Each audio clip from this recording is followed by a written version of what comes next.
So an addiction is not a habit.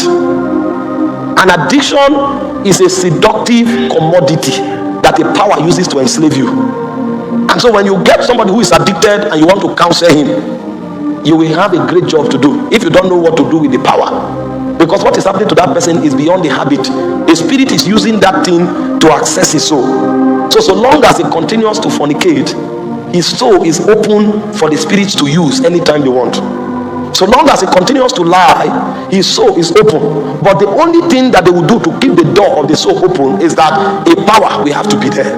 So the power is the one that forces that person against his will to keep the door of his soul open, so that the devil can deploy his gift to carry out his own agenda.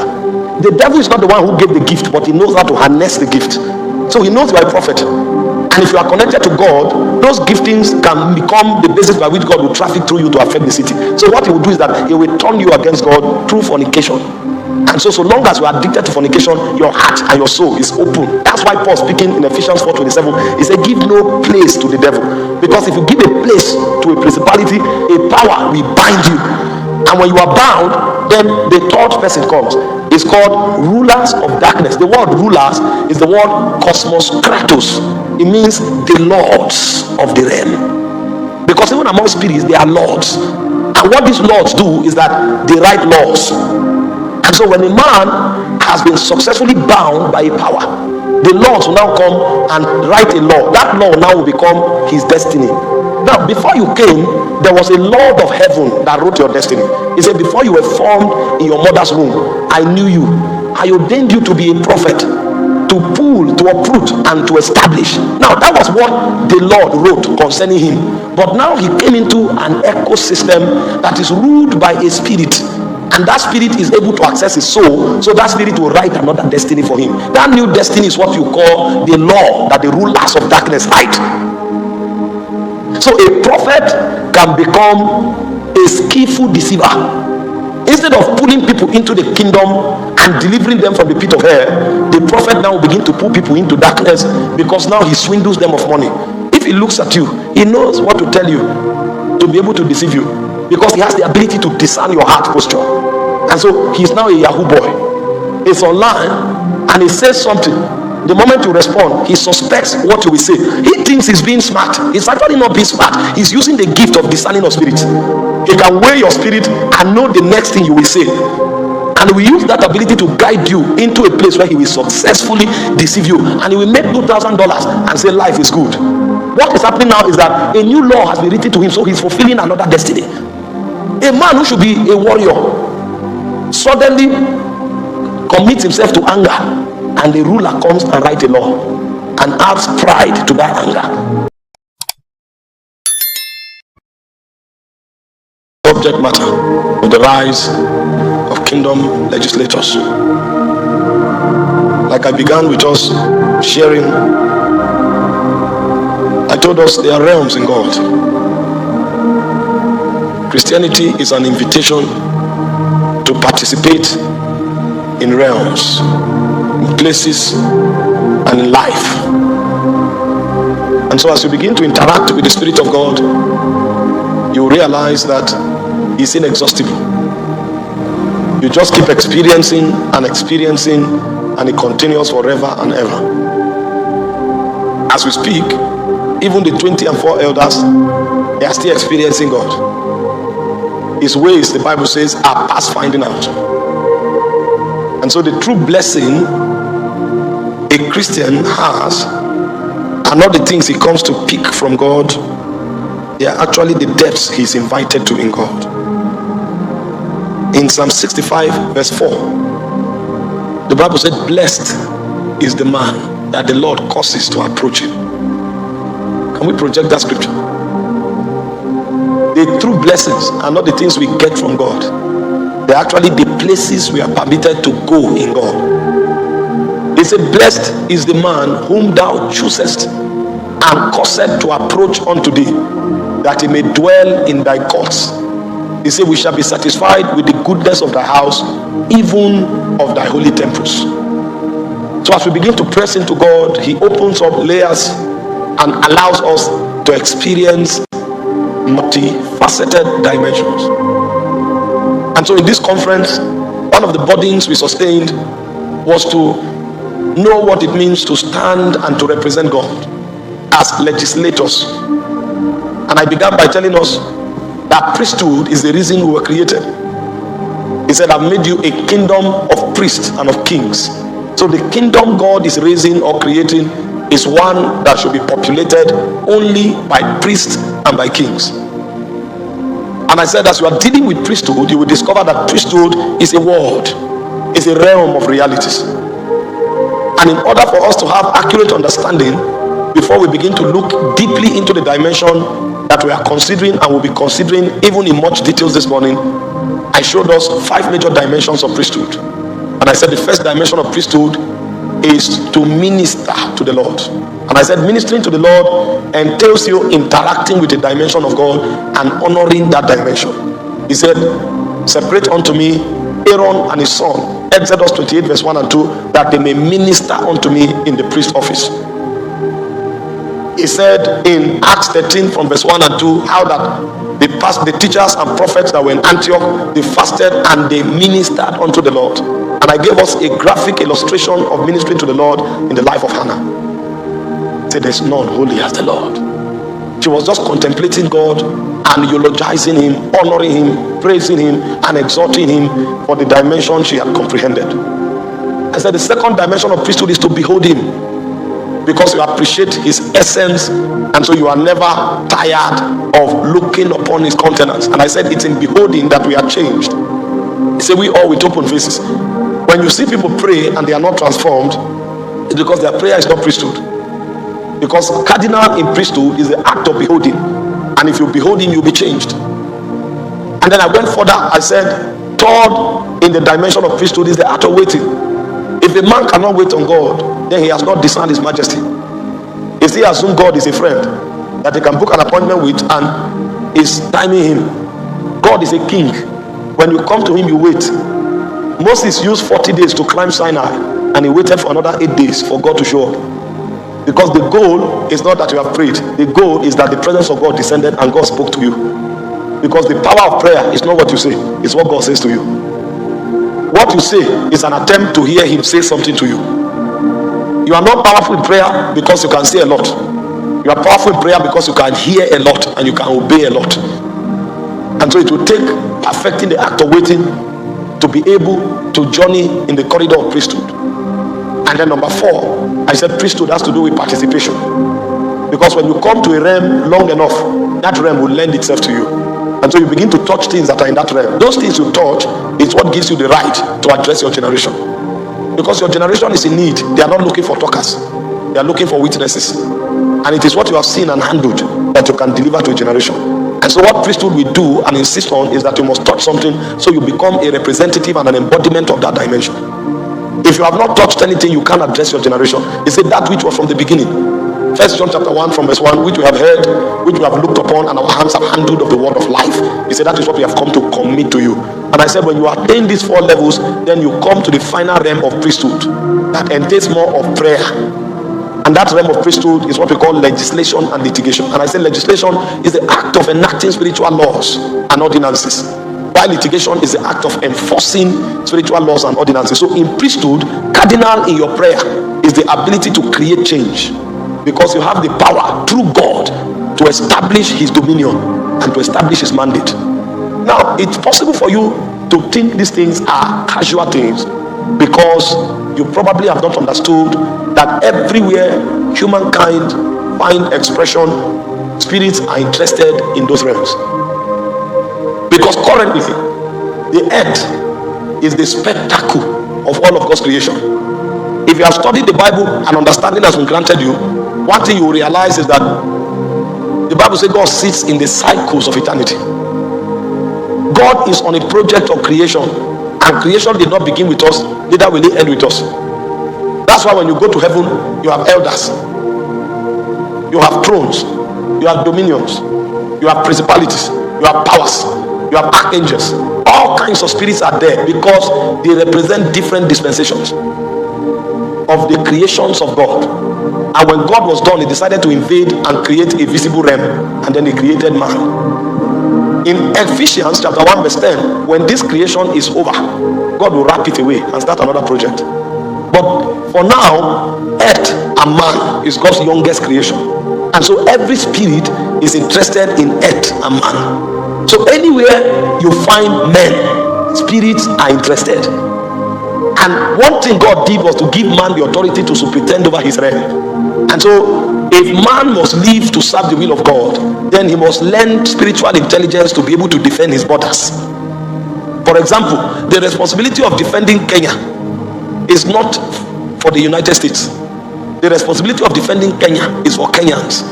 So if Kenyans don't learn how to build a defense system to defend Kenya, then Kenya will be in trouble. And if Kenya is in trouble, the business will collapse, the schools will collapse.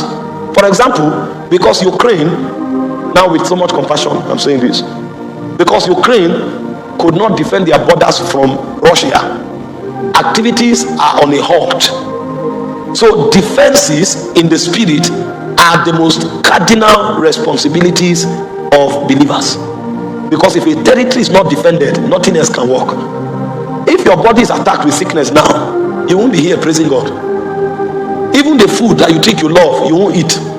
The car you want to drive, you won't drive. The projects you are handling, everything will stop. And so priesthood, particularly legislation and litigation, becomes very important, because it is the only basis by which spirits that wants to hijack the agenda of God are stopped, and a corridor is created for God and God alone to have access and the right of way. And so it's important for us as a church to train people and to build them up to learn the art of territorial defense. Because if our ranks are depleted in territorial defense, then the purpose of God will not find expression. And that's not the only problem. The major problem is that demons and devils will take over to fulfill their agenda, and so our existence will become useless. Let me read the scripture for you as I attempt to show you why legislators must rise and who they are and the authority levels they must enter. Because as legislators, there are things we can do, but the things we can do are tied only to our authority level, not what we desire. You may want to see certain things happen. Your desire is not enough. It's your authority that will make it happen. And so we will not only teach people why they must be legislators, we need to teach them what they must do in order to be legislators, to assess the kind of authority that is required to uninstall and to dethrone princes in darkness, so that the will of God can find expression. But if you don't know this, you may assume that these things are just fairy tales. But this is how civilizations are shaped. I usually call it spirit cities. Every nation is a spirit city. There are spirits transacting actively in every nation. We were sharing some burdens yesterday that unfortunately are not things you can casually say until you have clearance. How that even bilateral relationship between nations are negotiated based on certain agreements that defy the social structure of the inhabitants of those nations. There are many nations in Africa today that have certain kinds of visas to other Western nations only if they agree to certain demands. And you'll be shocked that those demands are not economic demands. That they can give a country the right to access certain kinds of visa for certain period of time because they accept gay, because they accept LGBTQ. How does LGBTQ impact on economy? So if you don't allow LGBTQ, then your country will not be granted certain number of years for certain visas. How does LGBTQ affect visa? Because they know that the spirit of perversion is the doorway to the Antichrist. And they know that God hates perversion. If you study the Bible, anytime there's perversion, God destroys completely. When angels slept with the daughters of men, God told Noah to build an ark quickly. He destroyed the whole earth. Because the moment perversion comes, the ordinances of God can never stand. The reason God told King Saul to destroy all the Amalekites is because the race of the giants came out of perversion. And so anywhere God sees perversion, he destroys completely. The reason Sodom and Gomorrah was destroyed is because God saw perversion. And then today, they come to a country and tell the country, we will give you certain kinds of visas if you allow LGBTQ, because LGBTQ is perversion. In fact, recently, because I began to attack the LGBTQ movement, Facebook began to mute my videos so that my videos can no longer have views. In some countries, they off it. No matter what you do, your views can no longer grow. They mute it. So even the systems that we use have been infiltrated by demons. You now discover they want to kill your visibility because you are beginning to attack sensitive things. And somebody else is deceived, thinking that I feel like a woman. A man says I feel like a woman. He doesn't know that spirits are involved in manipulating his emotion. Because the more perversion takes place, the more the door opens for evil, iniquity, and darkness to enter a city. They are enthroning principalities. And so legislators need to look into these things and begin to raise utterances in the spirit that will shut it down. That kind of Christianity is not the regular Sunday service. That kind of Christianity is a calling for few people that understands divine agenda, because those ones are warriors. They are not necessarily coming to God for excitement. They are fighting to defend the heritage of God. And these are demonic intelligences that shape a city. And if it is allowed, you'll be shocked that the next 10 years and the next 15 years, our world will be completely different. The level of maliciousness, the level of violence, the level of callousness will be different, because something would have gone wrong with the soul of a man, which is the monitor of morality and his work with God. Even this current World Cup, they had to force the FIFA president to make a statement that included LGBTQ. And one of the board members that were speaking on behalf of FIFA clearly identified himself as a member of LGBTQ. There are many companies today in the world that will not be given certain level of clearance for certain businesses unless their board members, at least one or two, are LGBTQ members. And then you now begin to wonder, what are they looking for?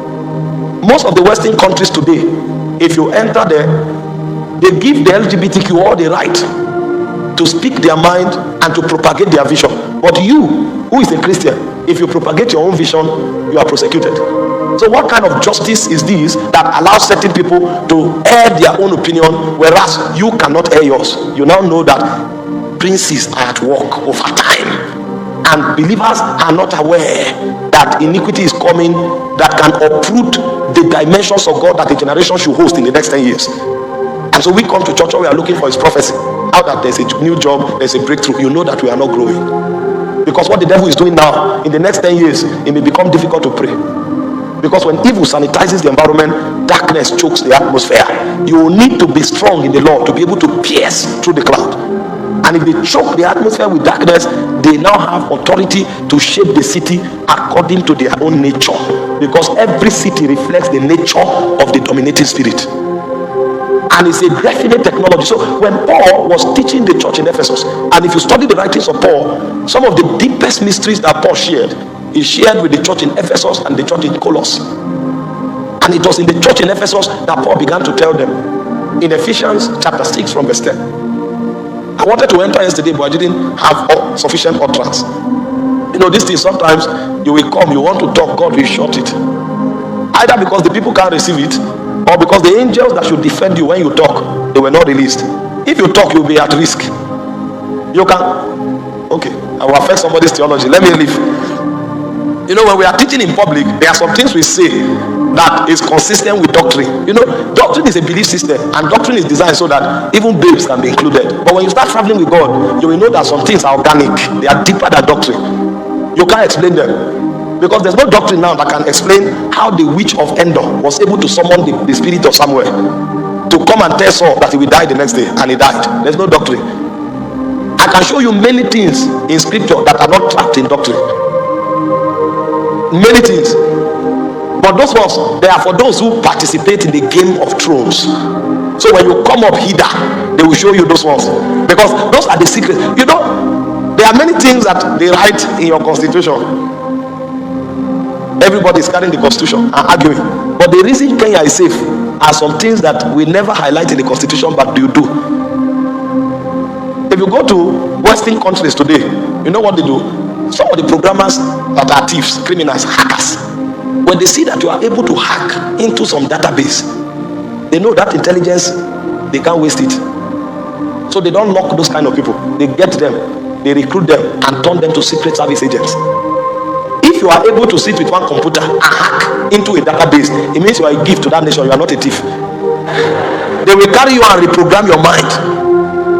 Meanwhile, in the law, if you hack, you will be sentenced to there are some things that are legislative realities to help defend.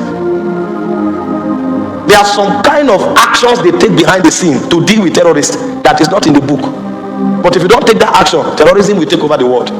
So when they are dealing with the book, they are showing you what to say is okay, it's all right, you can handle people like this. But the terrorists, they know that they are too hardened, that the things written in the book can't break them. So when they want to deal with them, they off the cameras and do some of the things that are not in the book to be able to save the city. It's called legislation. Are we together? And so spirits are involved, and these spirits are vicious beings.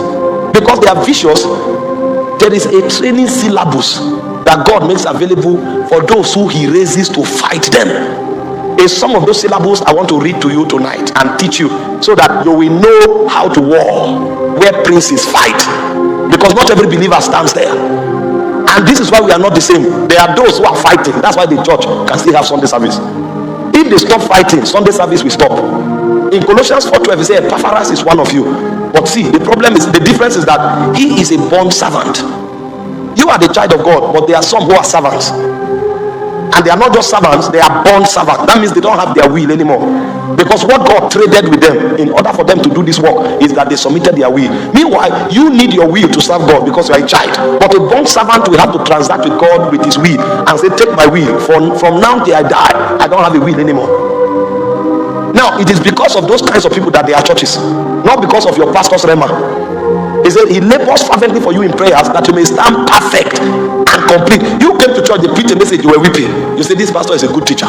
Maybe you need to find out all the people that preached that message, because the pastor was just the amplifier. The people who downloaded that possibility into the territory, you may never meet them. It's in heaven they will tell you, because there are many things happening behind the scenes. And so some of the behind the scenes realities are the things we want to teach you, so that when I start talking about what God does in order to have one legislator, it will make sense to you. If not, you will say it's making Christianity hard. Are we together?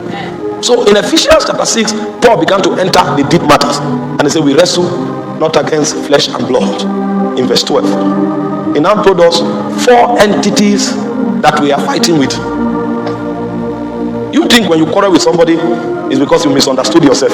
Paul is saying your battle is not with men. Men are only puppets that spirits use. They say your battle is number 1 with principalities. Number 2 is with powers. Number 3 is with rulers of darkness. And number 4 is with spiritual wickedness in heavenly places. Let me show you something that will shock you very quickly. The word principalities is the word arche. It means first in rank. That means when the devil wants to take a territory, the prince that enters that territory first is the one they call a principality. The job of the principality is recruitment. Because when the principality enters Kenya, it will do a survey and a census. Know how many citizens are in Kenya, because it needs people that have legal right in this territory. So when it's done with the survey, it will now also do a census and group people into the giftings that God has given them, because we need that gift as a corridor to access their soul. When it's done with that, then he will move, then a power will come. The word power here is the word exousia. But this exousia does not just speak about authority.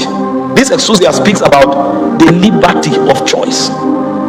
When the principality assembles people and creates things that attract them, a power will now come and bind them to those things. Those are the things you call addiction. So an addiction is not a habit. An addiction is a seductive commodity that a power uses to enslave you. And so when you get somebody who is addicted and you want to counsel him, you will have a great job to do if you don't know what to do with the power. Because what is happening to that person is beyond the habit. A spirit is using that thing to access his soul. So long as he continues to fornicate, his soul is open for the spirits to use anytime they want. So long as he continues to lie, his soul is open. But the only thing that they will do to keep the door of the soul open is that a power will have to be there. So the power is the one that forces that person against his will to keep the door of his soul open, so that the devil can deploy his gift to carry out his own agenda. The devil is not the one who gave the gift, but he knows how to harness the gift. So he knows by prophet. And if you are connected to God, those giftings can become the basis by which God will traffic through you to affect the city. So what he will do is that he will turn you against God through fornication.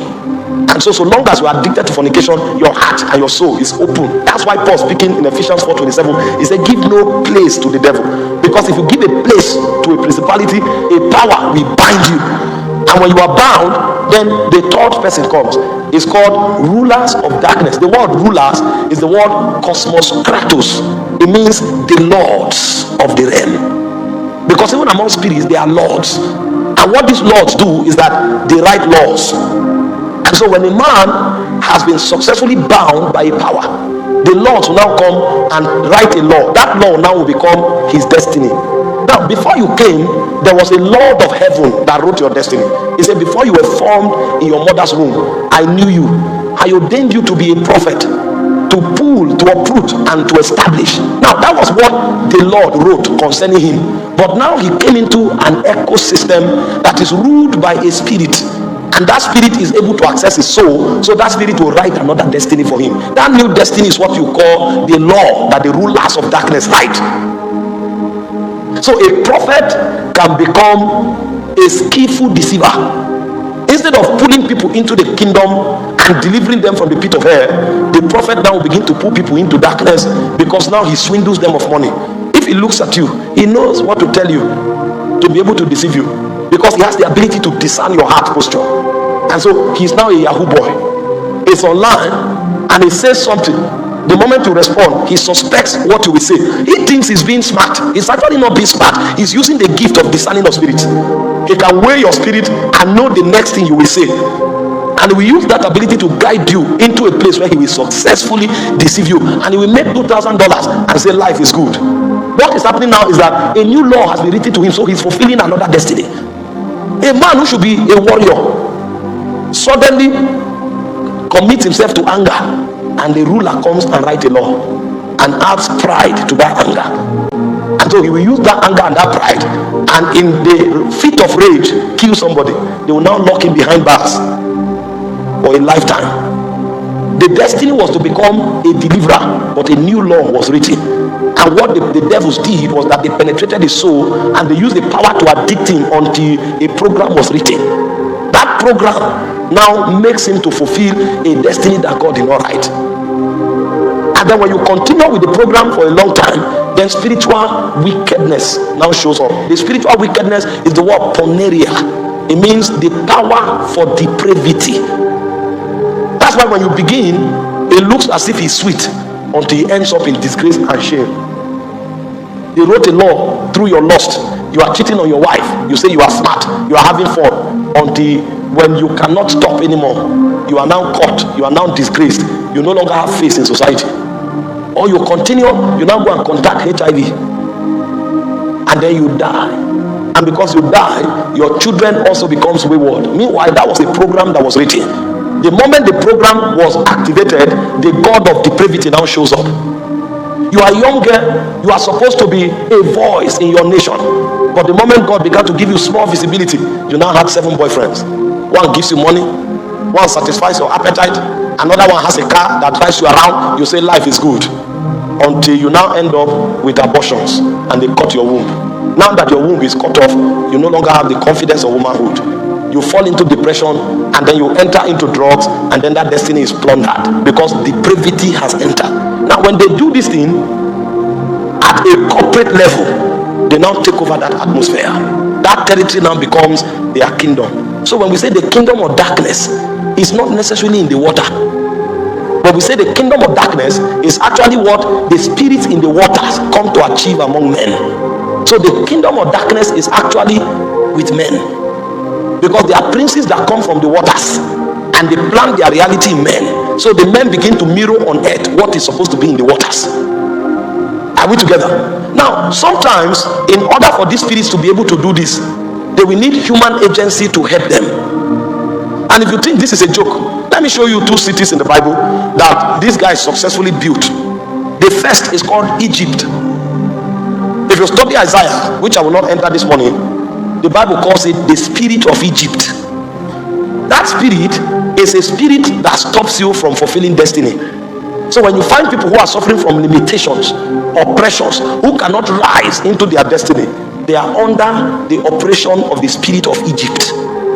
And so when God wanted to deliver Israel, in Exodus chapter 12 verse 12, the Bible said, God said, tonight I will pass through Egypt and I will judge the gods of Egypt. That means Pharaoh was not the ruler of Egypt. The ruler of Egypt is one of these guys that Paul spoke about in Ephesians chapter 6. Until you judge that ruler, Israel cannot be free. That means Egypt is not a location in North Africa. Egypt is actually a location regulated by a spirit called Egypt. And until God was able to judge that spirit, nothing could happen. And then you come to another city called Babylon. And in Daniel chapter 10 from verse 20, when Daniel was praying, Daniel entered into a surprise revelation. And what did Daniel discover? Daniel discovered that the ruler of Babylon was not the king. He thought the king was the ruler. He was praying to God so that the heart of the king will be touched and they will be set free. When he started praying, he was now shocked that there was a prince called the Prince of Persia. It was the Prince of Persia that was dictating everything happening in Babylon. And he was surprised to know that these princes had allocated times and seasons to themselves. So much so that the Bible said, when the Prince of Persia is gone, he said the Prince of Grecia will come. Do you see why Paul said we wrestle against principalities and powers, rulers of darkness and spiritual wickedness? Because when one finishes his regime, he steps aside for another to come in. And while they are doing that in the heavenlies, they recruit agents on earth that they use. The agents they use on earth are the agents that helps to bring spiritual administrations of what is happening in the heavens into the earth realm, because they will need to mingle with men. And so when they isolate the people that have ordinations and destinies of rulership over men, they now pervert their soul and use them to become the guardians that will translate their purposes into the human ecosystem. And so in Egypt, while you hear of the gods of Egypt, there are also men called the wise men of Egypt. And so in Exodus chapter 7 verse 11, the moment Moses came to Pharaoh, it was the wise men Pharaoh summoned. That means the power of Pharaoh is not with Pharaoh. The power of Pharaoh is with the wise men. Pharaoh can sit there as a puppet controlling the city. The moment Pharaoh notices that another spirit sends his own agents, Pharaoh will know immediately that he doesn't have what it takes to confront the messenger of another spirit. So Pharaoh will have to summon the true rulers of Egypt, which are the messengers of those spirits, to come and contend with Moses. And so when Moses showed up and did something that was supernatural, Pharaoh immediately stepped aside and called the wise men and the magicians. And the magicians were the ones contending with Moses. The day Pharaoh was broken was the day the magician came to him and said, this thing is greater than us. This is the finger of God. The moment the physical agents said they were overcome, Pharaoh stepped aside. He said, this is the finger of God. We have checked that this God doing this thing is stronger than the God that we are serving. So the best thing we need to do to keep our lives is to surrender, because this man is a messenger of a God superior to our own God. This is the finger of God. That was when emancipation came to Egypt. And the same thing happened in Babylon. If you study Daniel chapter 1 verse 19, when Daniel and Shadrach, Meshach and Abednego were brought forth, the king began to compare their strength with the strength of the messengers of the God of Babylon. And the Bible said, of all that the king demanded of them, he said Daniel and his friends were 10 times better than the magicians and the astrologers. And so every territory you enter, there are spiritual entities that are lords over that territory, and there are human agencies that transmit the agenda of those spirits. This is why evangelism is not enough to bring salvation. Before evangelism can be productive, intercession must first of all be fruitful. Evangelism is born out of intercession, because the fornicator, the liar, the corrupt leader, the thief is not just doing it because he loves it.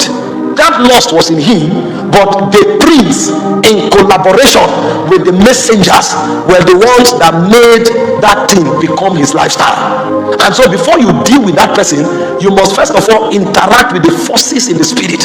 If not, whatever you tell that person, he may weep when you are done talking. Tomorrow he will go back, because what he's doing is a law he's obeying. And this is why I told you, legislators make laws. Until new laws are written over territories, there will be no deliverance. Now when Jesus sent out the 70, they came back to him and they were rejoicing. In Luke chapter 10, the devils are subject to us. And Jesus looked at them and said, I saw Satan fall like lightning from heaven.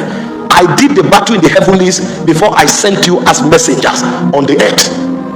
And so if there is no contention in the heavenly, and if there is no making of warriors on ground, every other activity on earth will not produce results. The activity on earth is productive because there are engagements in the heavenlies, and there are functionaries on earth who are able to download what is happening in the spirit and make it laws over the city.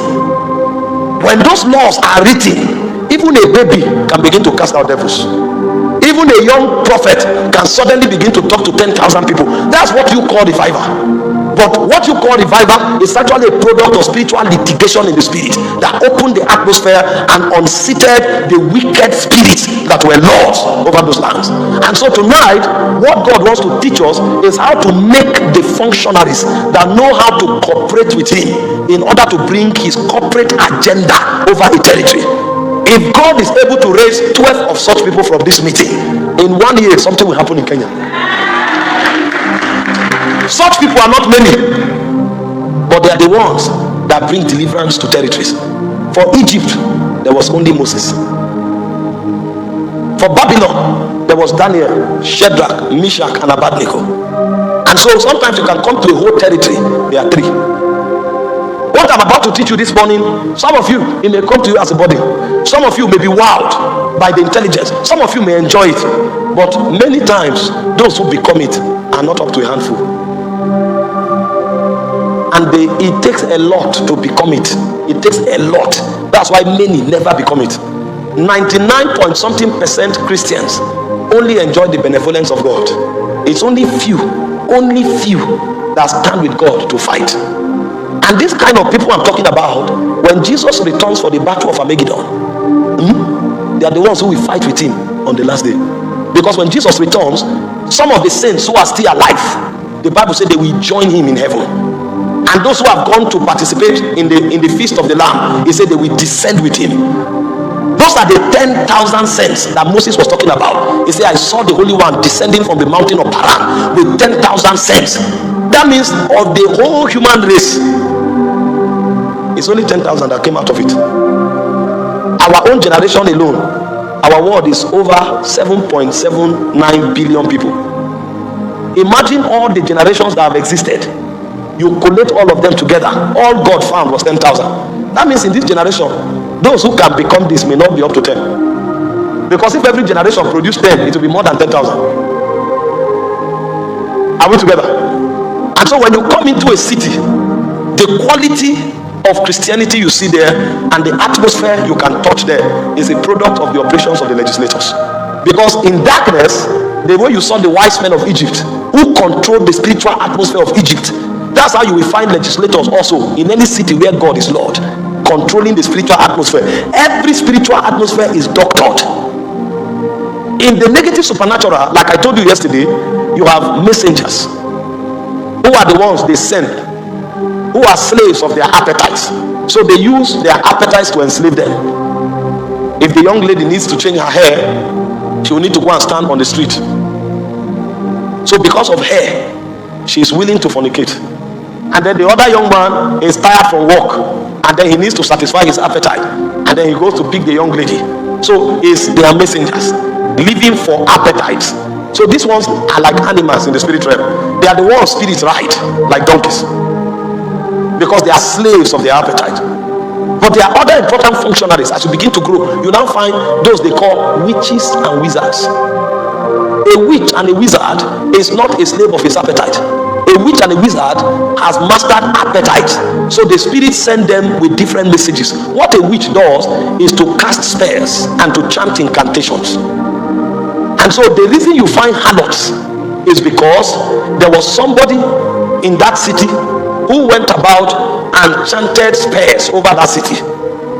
In fact, the sons of the bondwoman, they are experts in this operation. When they come into your country or come into your city, the Christian is looking for a job in the oil company, and there's nothing wrong with that, because we need men everywhere. But you know what they do? When they come, they become shoe shiners, they become truck pushers, because what they want to do is to map the city. And so as they are pushing the truck around the city, they are talking, they are chanting incantation, they are chanting incantation. Before the moon rises, they speak to the moon. And so the rays that come from the moon over that city is not just light. The rays that come into that city translate their spells. It's called astrology, because the princes they are working with have the power to tame the constellation. When it's called the god of this world, it's not a synonym, it's not a figure of speech. When he called him the god of this world, it means now he has the power to manipulate creation. This is why the Bible said creation is in bondage.